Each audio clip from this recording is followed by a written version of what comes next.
Questão 17, semana 5. Considere uma solução saturada de KCl com corpo de fundo a 20 graus Celsius e os seguintes valores. Então, gente, vamos lá. A gente tem uma solução, certo? De KCl a 20 graus Celsius. E essa solução aqui, ó, é uma solução saturada com corpo de fundo, certo? Vamos focar aqui para vocês, enfim, pegou. Ele dá uns dados aqui da solubilidade do KCl em 1 kg de água em diferentes temperaturas, certo? A 10 graus Celsius, a solubilidade do KCl é de 1 grama de KCl por quilograma de água. A 20 graus Celsius é de 2,5 gramas de KCl por quilograma de água.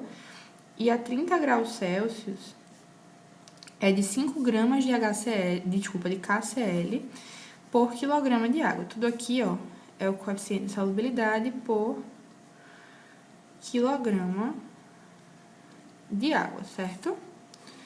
Ficou um pouquinho fora aqui da tela, mas dá pra pegar. De acordo com os dados acima, para diminuir a massa do corpo de fundo, basta. Vamos lá. Primeira opção, né? Aquecer o sistema.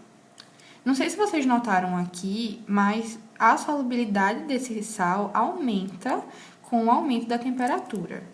Se o aumento da temperatura promove o aumento do meu coeficiente de solubilidade, essa dissolução aqui é uma dissolução endotérmica, certo? Ou seja, se eu aqueço o sistema, eu aumento meu coeficiente de solubilidade. A quantidade de solvente que eu tenho aqui consegue suportar mais soluto em solução, sem precipitar. Aquecer o sistema seria, sim, uma forma de diminuir a massa do corpo de fundo, porque se eu aqueço o sistema, o solvente aqui consegue, ó, suportar mais soluto e, por consequência, né, o corpo de fundo que está aqui embaixo, que seria a parte excedente, diminuiria, certo?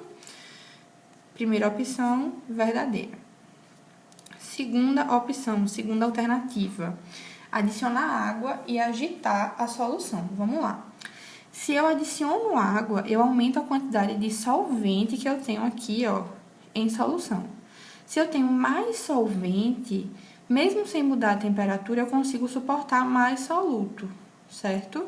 Então, seria uma forma de diminuir essa massa aqui de corpo de fundo. Quando ele fala em agitar, não tem tanta relevância, não. Assim, teria uma relevância, assim, para misturar a solução, enfim. Mas um ponto muito importante, falando aqui em agitação, né, que é o próximo ponto, que é o terceiro ponto. O segundo ponto é verdadeiro, tá, gente? Se eu aumentar a minha quantidade de soluto, eu aumento a quantidade de... Desculpa, se eu aumentar a quantidade de solvente, de água, né, eu aumento a quantidade de soluto que eu consigo suportar em solução, certo? Eu agito para dar uma misturadinha, mas, em tese, o foco aí, né, o ponto-chave, o ponto certo aí seria adicionar água, certo? O terceiro ponto fala em agitar a solução, e aí era o que eu estava falando agora. Esse ponto de agitar a solução não foi tão importante no item 2, mas no item 3 é bastante importante, por quê? Quando a gente tem uma solução supersaturada e a gente causa uma perturbação nessa solução, no caso, agita a solução, enfim, faz qualquer movimento bruto nela, qualquer interferência bruta nela, a gente faz com que essa solução supersaturada torne-se uma solução saturada com corpo de fundo. Isso seria importante, tipo, esse ponto de agitar a solução seria importante se a gente estivesse tratando desse caso especificamente, de querer formar mais corpo de fundo tendo uma solução supersaturada. Aqui, no item 3, a gente não vai estar, agitar a solução não vai interferir, por quê? A gente quer diminuir a massa de corpo de fundo. Para diminuir a massa de corpo de fundo, a gente tem duas opções aqui. Ou administra, né? Ou adiciona mais solvente para que esse sistema consiga suportar mais soluto em solução, ou aumenta a temperatura. São essas duas possibilidades. Se eu aumento a temperatura, eu aumento o coeficiente de solubilidade e eu consigo também suportar mais soluto, certo? Agitar a solução seria importante no processo contrário em uma situação específica, se fosse uma solução supersaturada, certo? Item 3, falso. E o item 4 fala em decantar a solução. Se eu decanto a solução, geralmente quando a gente decanta, a gente forma esse precipitado aqui embaixo, né? E aí a gente separa, por filtração depois ou por outro mecanismo, a parte sólida da solução, que seria o corpo de fundo, da parte líquida. Mas o processo de decantação em si seria justamente essa precipitação.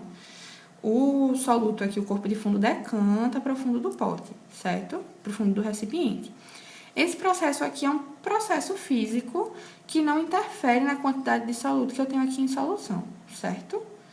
Se o coeficiente de solubilidade, como eu falei, não aumentar e a gente não adicionar solvente aqui, a gente não vai ter um acréscimo de soluto aqui em cima, que permite, né, diminuir essa quantidade de corpo de fundo. Decantar seria somente separar a parte sólida do corpo de fundo da solução. Por isso que a opção 4 tá falsa, certo? Opções verdadeiras são as opções, né? Os itens 1 e 2. A alternativa correta da questão 17 é a letra A.